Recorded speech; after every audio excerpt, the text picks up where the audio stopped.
Quanto tempo é breve? Muito? Pouco?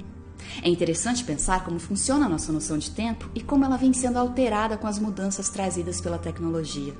Com a possibilidade do ao vivo, do imediato, do instantâneo, fica difícil esperar 5 segundos, prestar atenção por mais de 30 segundos, dormir mais do que 5 ou 6 horas. Tempo virou sinônimo de dinheiro e a espera virou coisa do passado. Há mais de 2000 anos, Jesus prometeu aos seus discípulos que viria outra vez. Há quase 2 séculos, a Igreja Adventista anuncia que Jesus em breve voltará. Mas quanto tempo é esse breve? Será que a volta de Jesus é mesmo como imaginamos?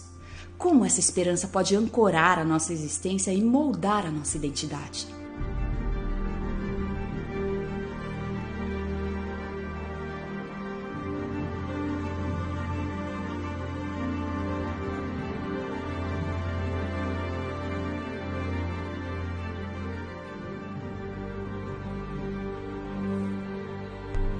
Esta é a série de conferências online sobre eventos finais promovida pela editora Safeliz. E para conversar conosco sobre a segunda vinda de Cristo, temos o privilégio de receber o pastor Mark Finley, teólogo e evangelista internacional que dedicou sua vida a anunciar essa mensagem. Pastor, muito obrigada por participar dessa entrevista. Nós, adventistas do 7º dia, nós cantamos que Jesus em breve virá. Mas será que ainda acreditamos nisso? Bem, se acreditávamos que Jesus estava voltando em 1844, está mais próximo agora, Larissa, do que estava para eles. E você sabe que é uma pergunta interessante. Eu acredito que, se você estudar a Bíblia, era a intenção de Deus que cada geração vivesse em prontidão para a segunda vinda de Cristo. E o único jeito de estar pronto é se preparar e permanecer pronto. Eu acho que há 2 aspectos disso. Primeiro, a volta de Cristo a este mundo é uma verdade fundamental delineada nas Escrituras. Na verdade, a Bíblia menciona a segunda vinda de Cristo cerca de 1.500 vezes na Bíblia, a cada 8 profecias no Antigo Testamento. Deixe-me voltar e dizer isso de outra forma. Para cada profecia do Antigo Testamento que fala sobre a primeira vinda de Cristo, há 8 que falam sobre a segunda vinda. Uma vez a cada 25 versos no Novo Testamento fala sobre a segunda vinda de Cristo. Portanto, o primeiro aspecto, a resposta para a sua pergunta, é que Deus deseja que cada geração antecipe e espere ansiosamente pela sua vinda. Mas os sinais de que os tempos que vemos no nosso mundo hoje indicam que sua vinda está muito, muito mais próxima do que poderíamos sequer imaginar. Com isso, eu quero dizer que eu acho que há realmente 2 aspectos. Um é a proclamação do Evangelho. Hoje nós temos uma grande oportunidade de proclamar o Evangelho para o fim da terra como nós jamais tivemos antes. Realmente grandes oportunidades por meio da internet, por meio do ministério via YouTube, por meio do ministério via televisão, por meio do ministério via rádio, são de fato oportunidades maravilhosas que nós temos hoje para proclamar o Evangelho. O outro aspecto disso é quando você olha para a incerteza que está tomando conta do nosso mundo. Uma tremenda incerteza pelo mundo todo. E homens e mulheres estão esperando ansiosos por aquele grande dia em que Jesus Cristo virá novamente. Então, realmente acho que vemos coisas acontecendo hoje no nosso mundo que nós não víamos há 50 anos, há 100 anos. O aquecimento global. Ouvíamos falar sobre aquecimento global há 50 anos? Eu acho que não. Você sabe, você vê que todo o meio ambiente está gemendo, como Paulo diz a respeito da vinda do Senhor, gemendo por libertação. E além disso, você pensa sobre um conflito termonuclear. Nunca foi construída uma arma que nunca tenha sido usada. E mais nações estão se envolvendo numa possível guerra nuclear. Então olhe para o mundo. Eu acredito sim que vemos sinais no mundo hoje que nós não víamos anos atrás e que agora estamos vivendo em uma comunidade global em que o Evangelho pode ser pregado muito, muito rapidamente. Então acredito que Jesus está logo voltando? Com certeza. Em quanto tempo? Somente Ele sabe. Ser um adventista é ser alguém que acredita na vinda, na chegada de algo ou de alguém. E a nossa identidade, pastor, ela está na esperança da breve volta de Jesus ou o fundamento da nossa identidade deve estar em outro lugar? Nossa identidade está em Cristo. E aqui no livro de Colossenses, capítulo 3, versos 1 e 2, a Bíblia fala sobre nossa identidade e onde nossa verdadeira identidade realmente está. Ela diz em Colossenses 3, versos 1 e 2, já que vocês ressuscitaram com Cristo, procurem as coisas que são do alto, onde Cristo está sentado à direita de Deus. Mantenham o pensamento nas coisas do alto e não nas coisas terrenas, pois vocês morreram e agora a sua vida está escondida com Cristo em Deus. Quando Cristo, que é a sua vida, for manifestado, então vocês também serão manifestados com Ele em glória. Então aqui está a resposta para a pergunta: onde está a nossa identidade? Como verdadeiros crentes comprometidos com Jesus, nossa identidade está em Cristo. A afeição que está em nosso coração, o amor, os anseios, a paixão, tudo isso está com Cristo. Não somos, ou melhor, o mundo não nos prensa em seu molde. Nós somos cidadãos do reino de Deus, aguardando ansiosamente o momento da volta de Cristo. Sabe, é interessante. Há alguns anos, H.M.S. Richards, pregador da Voz da Profecia, estava pregando sobre a segunda vinda de Cristo. Ele estava pregando sobre os sinais dos tempos e havia um senhor já idoso no auditório. Era uma reunião evangelística. E aquele idoso senhor ficou em pé e disse: Pastor Richards, nós temos falado sobre a volta de Cristo por anos a fio. Jesus talvez não venha tão logo assim. E o velho Richards sorriu para aquele homem e disse: Senhor, julgando pela sua idade. Porque aquele homem tinha dito: Cristo pode não vir nos próximos 100 anos. E o velho Richards, sábio pregador que ele era, olhou para aquele homem e disse: Senhor, não vai ser 100 anos para o Senhor, julgando pela sua idade. E você sabe, é interessante que, de certo modo, a vinda de Cristo poderia ser muito, muito em breve, porque está somente a uma batida do coração. Você sabe, se eu morrer, a próxima coisa que verei é a vinda de Cristo. E não temos nenhuma garantia de 10 anos daqui em diante, ou 20 anos, ou 30 anos daqui em diante. De certa forma, o atraso da volta de Cristo nos insta a estar prontos para Ele, para a sua vinda. Nós vemos os sinais à nossa volta, mas se Ele não vier enquanto estivermos vivos, ao deitarmos nosso corpo finalmente, nossa vida estará com Cristo em Deus. E o que veremos ao despertar é a volta dele. Portanto, vivemos com esse senso de expectativa, vivemos com esse senso de excitação, vivemos com esse senso de urgência em relação à volta de Cristo, porque somos adventistas. E é assim, o mundo está procurando por esperança. E que melhor esperança do que esse mundo não ser destruído por uma guerra nuclear? Nós não somos chamados a viver em um outro lugar para passar fome. Não seremos destruídos pela Covid-19 ou por qualquer outro desastre natural. Somos adventistas. Nós temos esperança. Nós cremos nas palavras de Jesus. Quando Jesus disse: Não se turbe o coração de vocês, creio em Deus, creio também em mim. Na casa de meu pai há muitos aposentos. Se não fosse assim, eu lhes teria dito: Vou preparar-lhes lugar. Nosso grande anseio é ver Jesus voltando, e essa é a nossa esperança. Pastor Finley, nós ouvimos muito dos pregadores que devemos trabalhar para acelerar a volta de Jesus. Mas isso me parece um pouco confuso, afinal, Deus é soberano e tem um tempo preciso para tudo. Jesus veio ao mundo na plenitude dos tempos e certamente voltará quando for a hora. Então, é mesmo possível apressarmos a volta de Jesus? Sabe, essa pergunta tem sido a questão mais levantada por um grande número de pessoas. Há somente um texto na Bíblia que fala sobre a ideia de apressar, e ela é encontrada em Pedro. Aqui em 2 Pedro, capítulo 3, verso 10, onde diz o seguinte: O dia do Senhor, porém, virá como ladrão. Portanto, Jesus está vindo de forma rápida e inesperada, em que o céu passará com um grande estrondo e os elementos serão desfeitos pelo calor. Nesse processo, não vão ser queimados.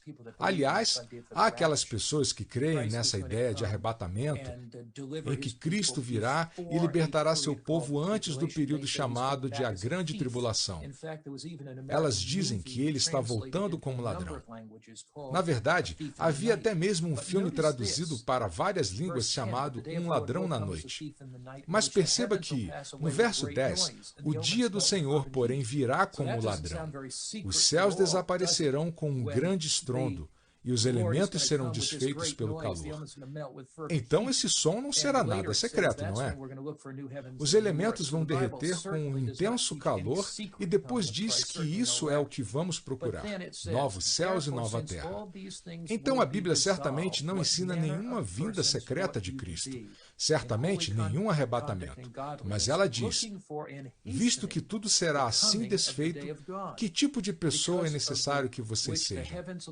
Vivam de maneira santa e piedosa, esperando o dia de Deus e apressando a sua vinda. Naquele dia, os céus serão desfeitos pelo fogo e os elementos se derreterão pelo calor. Então a Bíblia fala em apressar a volta de Cristo. Ellen White, também no livro O Desejado de Todas as Nações, fala sobre o fato de que levar o Evangelho a todo mundo, e isso é quase uma citação exata, ao levar o Evangelho ao mundo, está em nosso poder apressar a volta de Jesus. Quando se pensa na demora do advento, nós podemos pensar assim, o que é? Por que é que Jesus ainda não veio? Que raiva! O que o impede de voltar? Quando você se volta para a Bíblia, você percebe que há realmente 3 aspectos a respeito disso. E se qualquer um deles for enfatizado, os outros podem tirar você da rota. Todos esses 3 devemos manter isso em mente. Número 1, é um princípio chamado a colheita. Nós encontramos isso em Marcos 4 e em Apocalipse 14. Em Marcos 4 ele diz, logo que o grão fica maduro, o homem lhe passa a foice. Em Apocalipse 14, após a descrição das 3 mensagens angélicas, nos versos 6 a 12, você vai ao verso 14 e ele diz que haverá uma colheita de grãos dourados e uma colheita de uvas gloriosas. Então o mundo todo será levado a decidir. E cada ser humano tomará uma decisão a favor ou contra Cristo. Portanto, a ideia de colheita é que nós, indo a Cristo, revelamos a graça de seu caráter, o amor de Jesus pelos outros. Em toda a Bíblia, há essa ideia amarrada de desenvolver o caráter para a vinda de Cristo.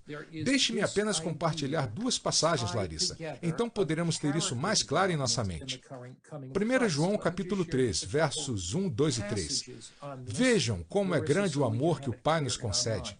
Sermos chamados filhos de Deus, o que de fato somos. Por isso o mundo não nos conhece, porque não o conheceu. Amados, agora somos filhos de Deus. Quando somos filhos de Deus? Agora mesmo, ao irmos a Cristo.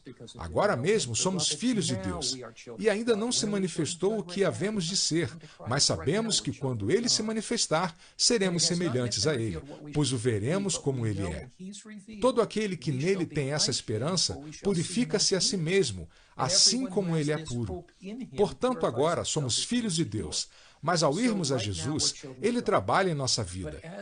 E a esse processo chamamos santificação.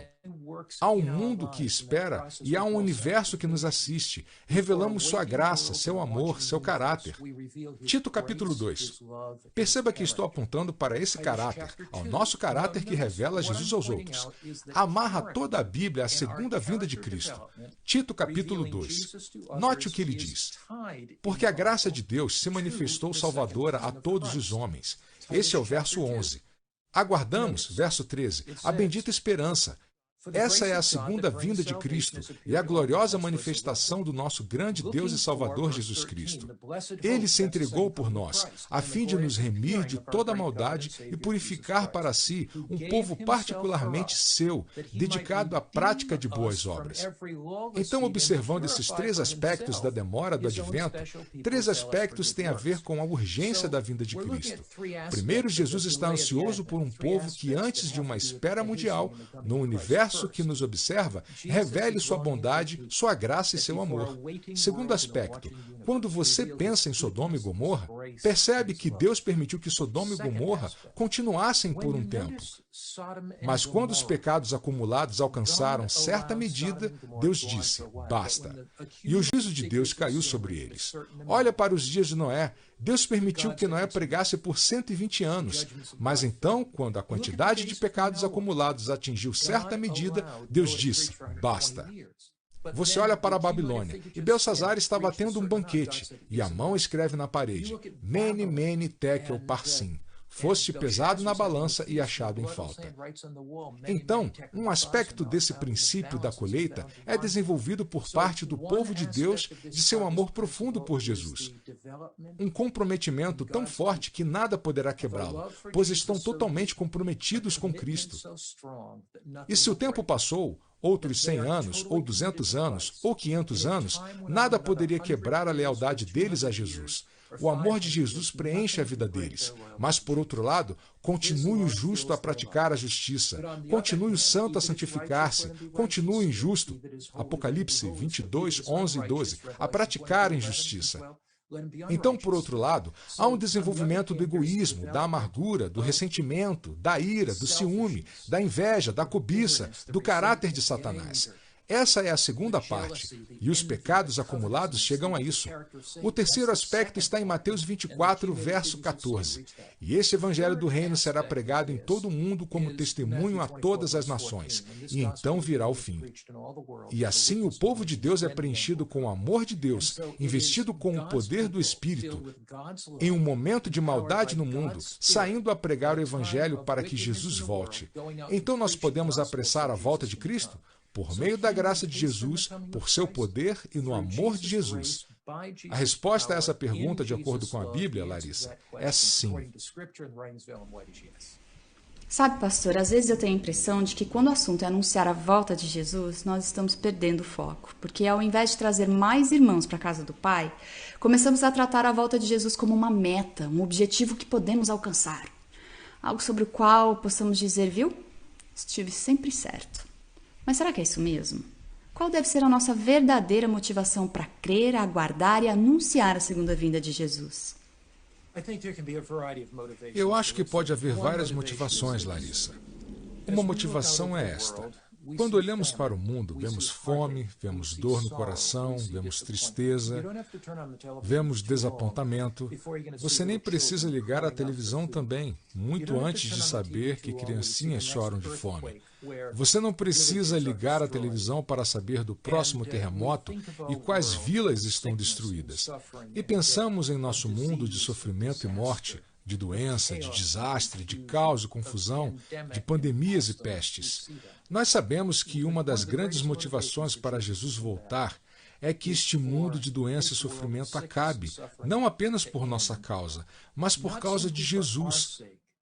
Porque não importa quanto sofrimento presenciemos e como nosso coração seja tocado com tanto sofrimento, Jesus vê tudo. Ele vê a crueldade, ele vê a injustiça, ele vê a guerra, ele vê a doença, ele vê a pandemia. E então o coração de Jesus se parte por isso. E você diz, então por que ele não vem? Por que ele não vem? Então a Bíblia diz que ele está sofrendo muito, não desejando que ninguém pereça. A única razão pela qual Jesus atrasa sua vinda é para que mais pessoas aceitem sua graça e sejam salvas. O diabo disse que Deus é injusto, que Deus é um juiz vingativo, que Deus é um tirano irado. E Deus deseja que o povo na terra diga que seu modo de vida é melhor. Acho que algumas pessoas entendem mal, e elas dizem, a segunda vinda de Cristo depende de todos nós. De jeito nenhum. Ela depende do Espírito Santo trabalhando no mundo e também por nosso intermédio. Então devemos estar dispostos, participantes, canais dispostos para o Espírito Santo trabalhar em nós, para revelar o caráter de Deus e trabalhar através de nós para tocar outros por sua graça. Qual é a nossa maior motivação para Jesus vir? Eu acho que há muitas. Uma delas é que seu sofrimento, sua dor, sua tristeza irão chegar ao fim. Em segundo lugar, que podemos ver sua face. Se eu, quando estava viajando muito, você sabe, eu estava viajando por todo o mundo e fazendo reuniões evangelísticas. Muitas vezes minha esposa não podia ir comigo. E assim, portanto, eu mal podia esperar para voltar para casa. Por quê? Porque eu a amava e queria vê-la.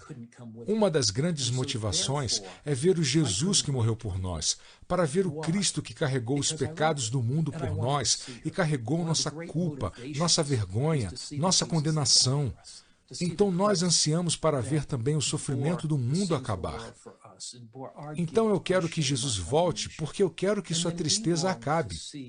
Eu quero que Jesus venha porque eu quero ver a sua face. Eu quero a companhia daquele que tanto me amou. Eu quero lhe agradecer pelo que fez por mim. Ele me salvou, me redimiu. E eu quero que Jesus venha porque eu vejo meus irmãos e irmãs sofrendo. E eu anseio ver esse sofrimento terminar. Eu quero que Jesus venha também porque não estou ficando mais jovem e meu velho corpo que tem pregado por 50 e poucos anos tem dores e dores. E eu anseio para que isso termine. Então eu acho que há tantas razões para Jesus vir. E você perguntou sobre pessoas seculares, Larissa. Uma coisa sobre pessoas seculares é que elas querem esperança. Se uma mulher é uma mulher secular, sem nenhum interesse na fé, e seu filhinho de 7 anos é atropelado e morto, ela quer esperança. Se um homem de negócios é diagnosticado com câncer de próstata e ele vai morrer em 1 mês ou 2, ele quer esperança. Você entende? Há algo sobre o espírito humano que quer esperança. E nós, como cristãos adventistas do 7º dia, temos a mensagem mais esperançosa do mundo. Somos embaixadores da esperança e podemos compartilhar essa esperança com outros. We are ambassadors of hope, and we can share that hope with others. Muitos de nós amamos o Jesus dos Evangelhos, o bondoso Salvador que cura, perdoa, restaura, alimenta e dá vida em favor dos seus amigos. Mas poucos de nós estamos dispostos a entregar toda a nossa vida ao Jesus do Apocalipse, soberano, Rei e Senhor.